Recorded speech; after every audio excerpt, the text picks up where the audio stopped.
हाँ बाबा, ये आपका ही आशीर्वाद है बाबा, जो इतने वर्षों के बाद हमें पुत्र की प्राप्ति हुई है। अब आप ही इसका नामकरण कीजिए बाबा। हाँ हाँ बेटा, क्यों नहीं, आप अपने पुत्र को मुझे दीजिए। साधु जैसे ही उस बच्चे को अपनी गोद में लेता है तो देखता है उसके दाहिने हाथ पर एक नीले रंग का चिन्ह बना हुआ है जो राजयोग को दर्शाता है। साधु उस बच्चे के ऊपर उस चिन्ह को देखकर हैरान रह जाता है। क्या बात है बाबा, आप इतना परेशान क्यों लग रहे हैं? बेटा, मैं परेशान नहीं हूँ, मैं तो बहुत खुश हूँ। तुम्हारा यह बेटा बहुत ही तकदीरी है। तुम्हारे बेटे के किस्मत में राजयोग लिखा है। हाँ बाबा, मैं कुछ समझा नहीं, आप क्या कहना चाह रहे हैं बाबा? बेटा, तुम्हारा यह पुत्र राजा बनेगा। ये 14 वर्ष की आयु में ही इस राज्य की राजकुमारी से विवाह कर राजा बन जाएगा। साधु की यह बात सुनकर हरिया बहुत खुश हो जाता है। इसी प्रकार कुछ दिन गुजर जाते हैं। और तेज, शिकार बस कुछ ही दूर पर है। राजा हिरन के पीछे भागते भागते काफी दूर निकल जाता है, लेकिन हिरन राजा के हाथ नहीं लगता। ओहो, सत्यानाश हो तेरा, भागते भागते इतनी दूर निकल आया, लेकिन हिरन तो हाथ लगा ही नहीं। और प्यास भी इतनी जोर की लगी है। आसपास तो कोई नदी और तालाब भी नहीं है। मुझे लगता है इस ओर कोई गांव नजदीक ही पड़ेगा। चलो इस ओर ही चलता हूँ।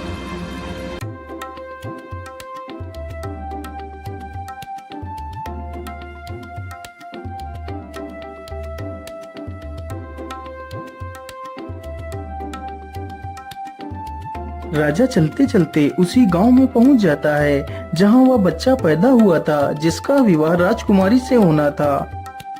अरे बाबा, सुनिए जरा, मुझे बहुत जोर की प्यास लगी है। कृपा कर आप मुझे थोड़ा सा पानी पिला दीजिए। हाँ हाँ बेटा, क्यों नहीं, तुम यहीं रुको, मैं अभी तुम्हारे लिए पानी लेकर आता हूँ। वह बूढ़ा व्यक्ति अंदर जाता है और राजा को पानी का घड़ा लाकर दे देता है। फिर वह राजा पानी पी लेता है। अरे बाबा, ये इतने सारे लोग इकट्ठे होकर कहाँ जा रहे हैं? अरे बेटा, ये सारे लोग हरिया के घर जा रहे हैं। उसके घर एक बहुत ही तकदीरी पुत्र पैदा हुआ है। उसकी भविष्यवाणी साधु बाबा ने की है। लेकिन बाबा, उस साधु ने ऐसी क्या भविष्यवाणी की है जो ये सारे लोग उसके पुत्र को देखने के लिए जा रहे हैं? बेटा, साधु बाबा ने बताया था कि जब हरिया का बेटा 14 वर्ष का हो जाएगा तो उसका विवाह इस राज्य के राजा की पुत्री के साथ होगा और उसका पुत्र इस राज्य का राजा बनेगा। उस बूढ़े व्यक्ति की यह बात सुनकर राजा को बहुत गुस्सा आया कि आखिर एक किसान का बेटा उसकी पुत्री से विवाह कैसे कर सकता है। अरे नहीं नहीं, मैं ऐसा किसी भी हालत में नहीं होने दे सकता। मुझे कुछ ना कुछ तो करना ही होगा।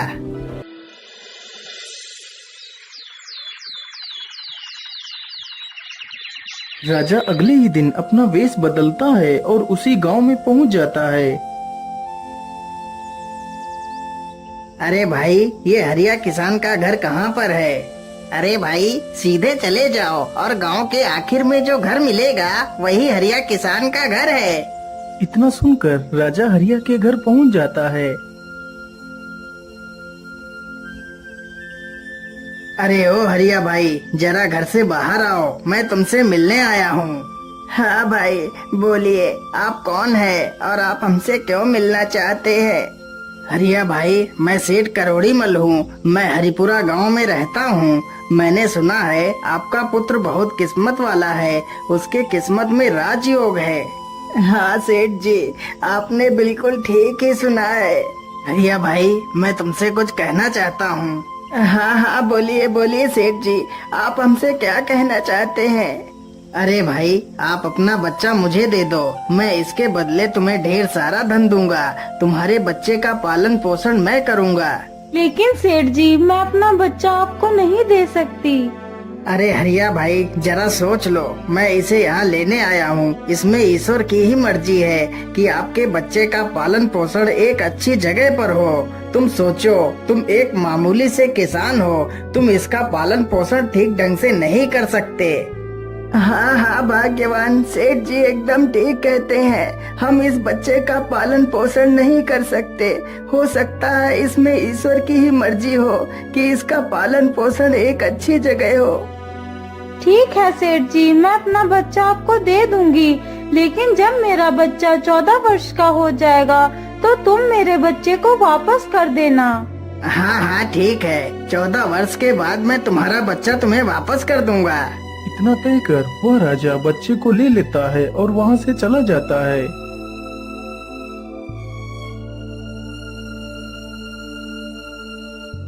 क्या करूं? इस मासूम को मारने के लिए तो मेरे हाथ उठ ही नहीं रहे हैं। मैं ऐसा करता हूं, इसे एक लकड़ी के संदूक में बंद कर देता हूं और इसे नदी में बहा देता हूं, या इसी नदी में डूबकर मर जाएगा।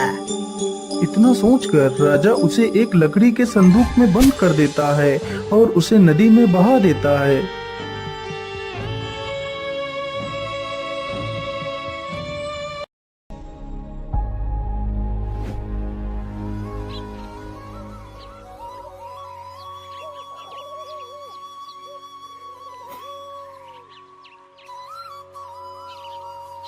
ओम सूर्य देवाय नमः। ओम सूर्य देवाय नमः। सेठ हीरालाल सूर्य को जल अर्पित कर रहा था, तभी वह संदूक बहता हुआ उसके पैरों के पास आ जाता है। अरे ये संदूक कैसा है? आखिर इस संदूक में क्या है? चलो इसे बाहर निकाल कर देखता हूँ।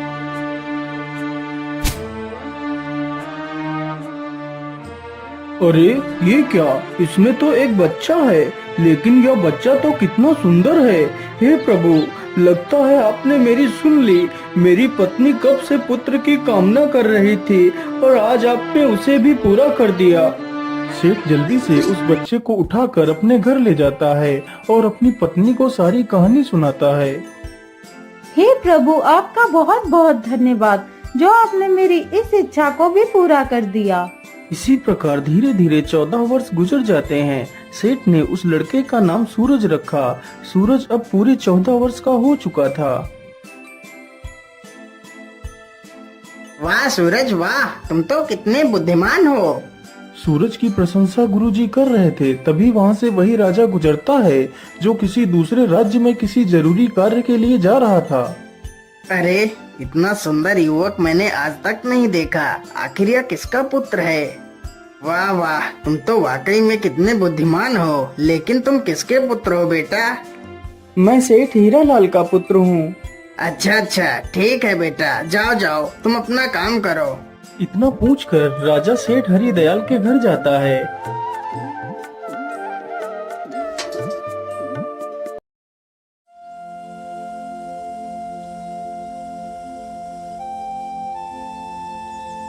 सेठ जी, इतना सुंदर और बुद्धिमान बेटा आपको कैसे प्राप्त हुआ?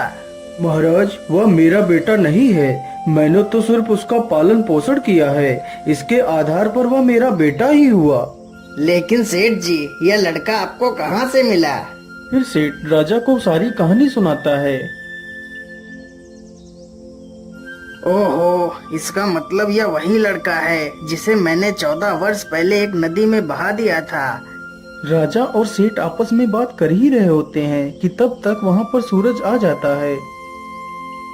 सेठ जी, यदि आप बुरा ना माने तो मैं एक पत्र लिखकर अपनी महारानी को कुछ संदेश भेजना चाहता हूँ। यदि आपका बेटा सूरज उस पत्र को महारानी तक पहुँचा दे तो मैं आपको 100 सोने की मोहरें दूंगा।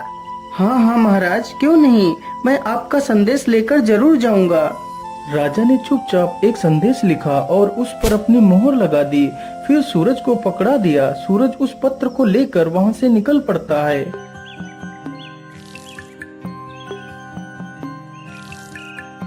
सूरज चलते चलते एक घने जंगल से गुजरता है तो वह अपना रास्ता भटक जाता है। अरे ये क्या, मैं चलते चलते इतना थक गया हूँ, लेकिन यह जंगल तो खत्म होने का नाम ही नहीं ले रहा है। कहीं मैं रास्ता तो नहीं भटक गया?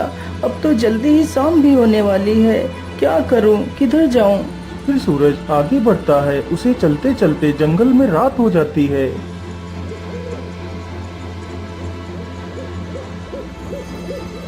अरे उधर क्या है? मुझे लगता है या तो कोई झोपड़ी है। चलो मैं आज रात इसी झोपड़ी में बिता लेता हूँ। इतना सोचकर सूरज अपने घोड़े से नीचे उतरता है और झोपड़ी के अंदर चला जाता है।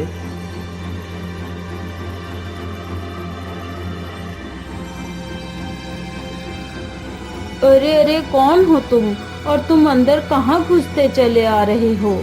माता जी, मुझे माफ करिएगा जो मैं आपकी बिना इजाजत के अंदर चला आया। फिर सूरज उस बूढ़ी महिला को सारी कहानी बताता है। सूरज की ये सारी बातें सुनकर उस बूढ़ी महिला को सूरज पर दया आ जाती है। लेकिन बेटा, तुम्हारा यहाँ पर रुकना ठीक नहीं होगा। यह स्थान डाकुओं का अड्डा है। अभी कुछ ही देर में डाकू आने वाले हैं। यदि उन लोगों ने तुम्हें यहाँ पर देख लिया तो समस्या आ जाएगी।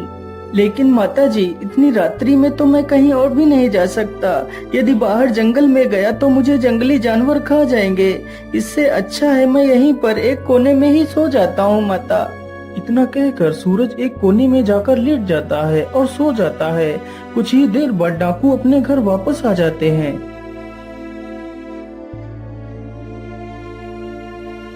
अरे यह कौन है जो इतना निडर होकर हमारे घर में सो रहा है?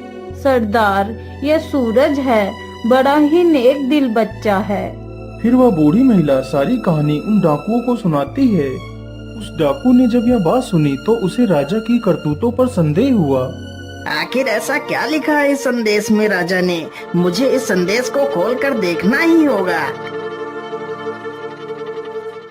वह डाकू जल्दी से उस संदेश को खोलकर देखता है। ये लड़का जैसे ही यह पत्र लेकर तुम्हारे पास पहुँचे तो इसे मरवा कर वहीं दूर कहीं दफना देना। ये कार्य मेरे आने से पहले हो जाना चाहिए। अरे राम राम राम, यह राजा तो कितना दुष्ट है। जिसके द्वारा चिट्ठी भिजवा रहा है उसी को मरवाने का आदेश भी दे रहा है। अरे नहीं नहीं, मुझे तो कुछ करना ही होगा। मुझे इस मासूम को बचाना ही होगा। इतना कहकर वह डाकू एक दूसरी चिट्ठी लिखकर उसकी चिट्ठी से बदल देता है। सुबह होने से पहले वह सारे डाकू वहां से चले जाते हैं।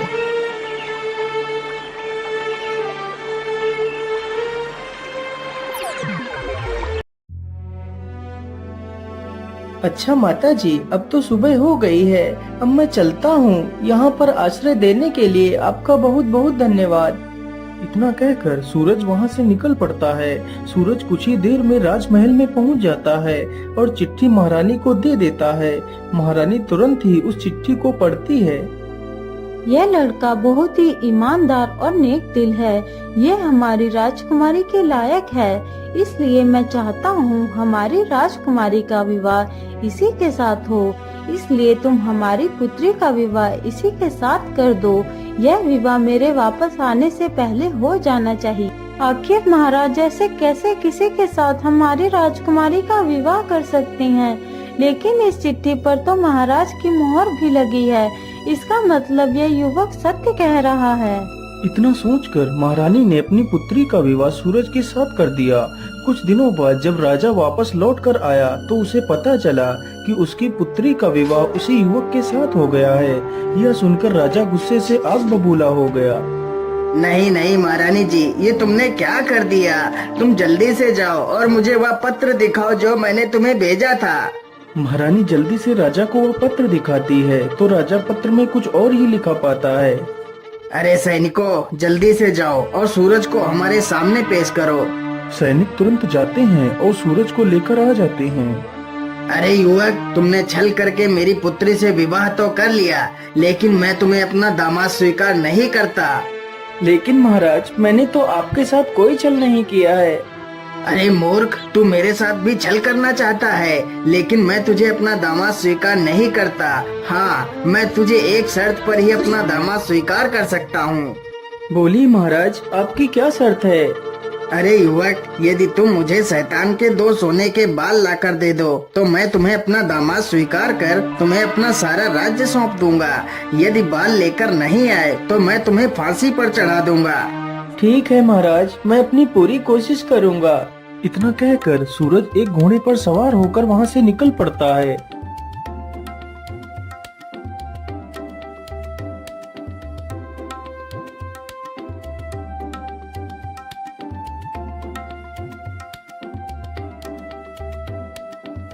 वह चलते चलते एक दूसरे राज्य में पहुंचता है तो उसे वहीं पर रात हो जाती है।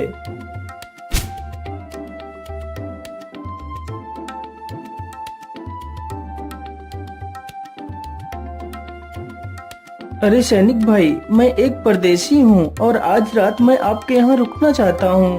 सैनिक तुरंत ही सूरज को राजा के पास ले जाते हैं। लेकिन बेटा, तुम शैतान के बाल लेने के लिए तो निकल पड़े। क्या तुम्हें पता भी है वह शैतान कहाँ रहता है? महाराज, मैं सब कुछ जानता हूँ। अच्छा, यदि तुम सब कुछ जानते हो तो क्या तुम यह भी जानते हो कि हमारे राज्य का सबसे बड़ा कुआं सूख क्यों गया, जबकि उसमें सबसे मीठा पानी निकलता था? हाँ महाराज, मैं यह भी जानता हूँ कि आपका मीठे पानी का कुआं क्यों सूख गया है। तो फिर मुझे जल्दी से बताओ, वह कुआं क्यों सूख गया है? यदि तुमने मुझे उसके सूखने का कारण बता दिया तो मैं तुम्हें सोने चांदी से तौल दूंगा। लेकिन महाराज, मैं इसका जवाब आपको अभी नहीं दे सकता। मैं इसका जवाब वापस आकर दूंगा।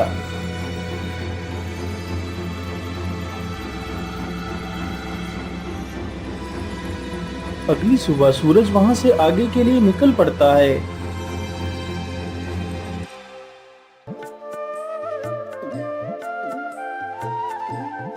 वह चलते चलते एक बड़ी सी नदी के पास पहुंचता है। ओहो, रास्ते में तो इतनी बड़ी नदी पड़ गई है, लेकिन मैं इसे पार कैसे करूं? तभी देखता है कि एक व्यक्ति नाव लेकर उसकी तरफ चला आ रहा है।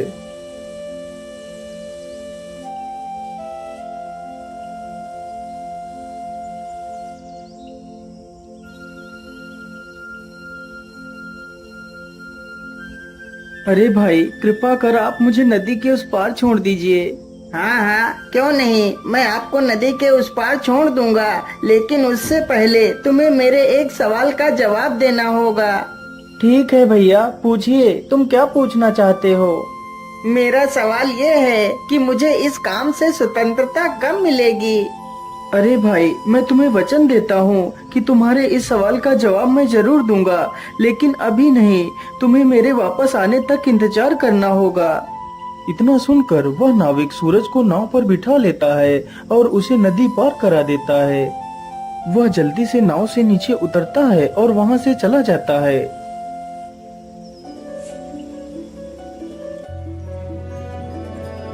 सूरज चलते चलते एक गुफा के पास पहुँचता है। मुझे लगता है यह वही गुफा है जिसमें वह राक्षस रहता है। चलो इसके अंदर चलता हूँ। इतना कहकर वह गुफा के अंदर घुस जाता है।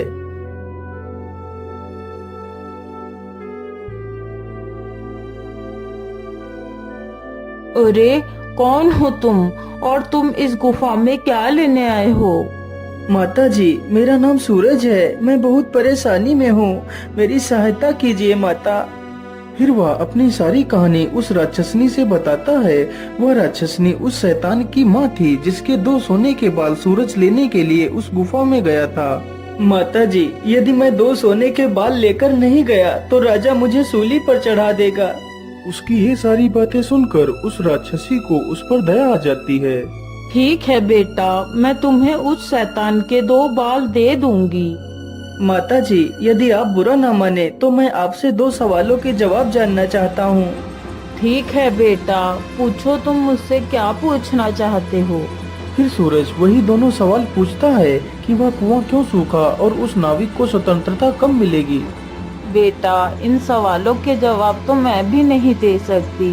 इनके जवाब तुम्हें मेरा बेटा ही दे सकता है। तुम ऐसा करो, मैं तुम्हें एक चींटी बना देती हूँ और तुम यहीं कहीं पर छिप जाना। यदि मेरे बेटे ने तुम्हें देख लिया तो वह तुम्हें नुकसान भी पहुंचा सकता है। इतना कहकर वह बूढ़ी डायन उसे एक चींटी बना देती है। वह चींटी चुपचाप जाकर एक स्थान पर छिप जाती है। तभी कुछ ही देर में वह राक्षस भी आ जाता है। मनुष्य की दुर्गंध। अरे, ये मनुष्य कहाँ है? कहाँ है वह मनुष्य? अरे बेटा, तुम किस मनुष्य की बात कर रहे हो? यहाँ पर तो कोई भी मनुष्य नहीं है। लेकिन माँ, मुझे तो यहाँ पर बहुत जोर जोर से किसी मनुष्य की दुर्गंध आ रही है। अरे बेटा, यहाँ पर कोई भी नहीं है। तुम मेरा विश्वास क्यों नहीं कर रहे हो? अच्छा ठीक है माँ, मैं आज बहुत थक गया हूँ, अब तो मैं सोने के लिए जा रहा हूँ। हाँ हाँ बेटा, थक तो आज मैं भी बहुत गई हूँ। चलो मैं भी थोड़ा सा सो लेती। इतना कहकर दोनों आराम करने लगते हैं। कुछ ही देर में राक्षस गहरी नींद में सो जाता है। मुझे लगता है अब ये गहरी नींद में सो गया है। अब यही अच्छा मौका है बाल उखाड़ने का। वह डायन जल्दी से शैतान का एक बाल उखाड़ लेती है। अरे माँ, ये तू क्या कर रही है? तू मेरे बाल क्यों उखाड़ रही है? अरे बेटा, मैं बहुत डर गई थी। मैंने बड़ा ही बुरा सपना देख लिया था। ओहो माँ, तूने ऐसा क्या सपना देख लिया जो तू इतना डर गई है? मैंने देखा कि उम्बल राज्य का एक कुआं, जिसमें कुछ साल पहले बहुत मीठा पानी निकलता था, अब वही कुआं पूरी तरह से सूख गया है। आखिर ऐसा कैसे हो सकता है? अरे माँ, तो इसमें इतना परेशान होने की क्या जरूरत है? वह कुआं इसलिए सूखा है क्योंकि उसमें एक बड़ा सा पत्थर पड़ा है और उस पत्थर के नीचे एक बड़ा सा मेढक है। यदि उस मेढक को बाहर निकाल दिया जाए तो वह कुआं फिर से मीठे पानी से भर जाएगा। इतना कहकर वह शैतान फिर से सो जाता है। जब वह शैतान फिर से गहरी निद्रा में चला जाता है तो वह डायन फिर से उसका एक बाल उखाड़ लेती है। ओए हाय माँ, तूने तो मुझे मार ही डाला। अब तुझे क्या हुआ? अब तूने कौन सा सपना देख लिया? अब तो मैंने और भी बुरा सपना देखा। मैंने देखा कि झुंझुन नदी पर जो नाविक नाव चलाता है वह मुझसे पूछ रहा है कि मुझे मेरे इस कार्य से कब आजादी मिलेगी। अरे माँ, वह नाविक मूर्ख है। यदि वह अपना चप्पू किसी दूसरे आदमी के हाथ में थमा दे तो उसे इस कार्य से छुटकारा मिल जाएगा। लेकिन माँ, अब तू कोई दूसरा सपना मत देखना। इतना कहकर वह राक्षस फिर से सो जाता है। फिर वह डायन सूरज को वापस इंसान बना देती है। बेटा, ये लो वो सोने के बाल और तुम जल्दी से यहाँ से भाग जाओ। सूरज डायन का धन्यवाद करता है और वहाँ से चला जाता है। फिर वह उसी नाविक के पास पहुँचता है तो नाविक उसे नदी पार करा देता है। मेरे भाई, जिस दिन कोई व्यक्ति तुम्हारे इस चप्पू को खुद अपने हाथों में ले लेगा, उसी दिन तुम इस कार्य से स्वतंत्र हो जाओगे। इतना कहकर सूरज अपने घोड़े पर बैठता है और वहाँ से निकल पड़ता है। सूरज चलते चलते कुछ ही देर में अंबल राज्य में पहुंच जाता है, जहां उसे अपने दूसरे सवाल का जवाब देना था। महाराज, आपका कुआं फिर से मीठे पानी से भर सकता है। तो फिर जल्दी बताओ युवक, हम अपने कुएं को कैसे ठीक कर सकते हैं? महाराज, आपके कुएं में एक बड़ा सा पत्थर पड़ा है और उसी पत्थर के नीचे एक बड़ा सा मेढक है। यदि उस मेढक को बाहर निकाल दिया जाए तो कुएं में पानी फिर से भर सकता है। राजा ने ऐसा ही किया। उसने उस बड़े मेढक को उस कुएं से बाहर निकलवा दिया। वाह सूरज वाह, तुम तो बहुत बुद्धिमान हो। मैं तुमसे बहुत प्रसन्न हुआ। आज यह कुआं फिर से मीठे पानी से भर गया, इसलिए मैं तुम्हें 1 कुंटल सोना इनाम में देता हूँ। फिर वह उस सोने को अपने घोड़े पर लादता है और राजमहल की तरफ निकल पड़ता है। वह जल्दी ही राजमहल पहुंच जाता है।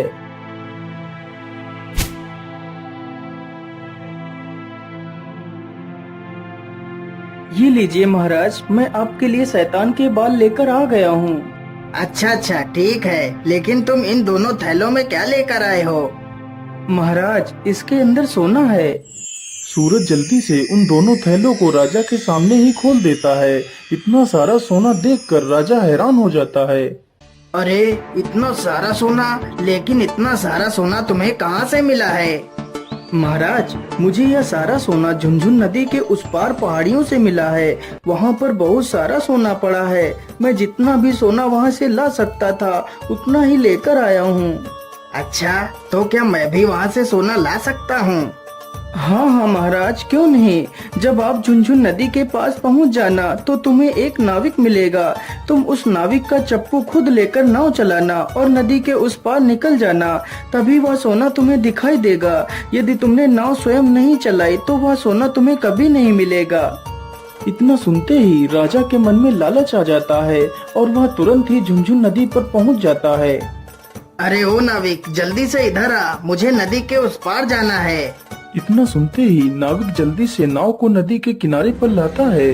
राजा तुरंत ही उसका चप्पू खुद उठाकर नाव चलाने लगता है। तभी वह नाविक उस नाव पर से गायब हो जाता है और राजा उसी नाव का नाविक बनकर रह जाता है।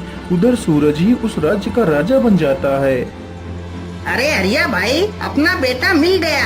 हमारे राज्य का राजा 14 वर्ष का लड़का बना है और उसका विवाह राजकुमारी से हुआ है। इसका मतलब वही तुम्हारा पुत्र है। इतना सुनते ही हरिया और उसकी पत्नी राजमहल पहुंच जाते हैं और अपनी सारी कहानी सूरज से बता देते हैं। हाँ हाँ सूरज बेटा, यही तुम्हारे असली माता पिता हैं। तू मुझे नदी में एक लकड़ी के संदूक में मिला था। इतना सुनकर सूरज अपने माता पिता को अपने गले से लगा लेता है और उस राज्य में ही राज करने लगता है।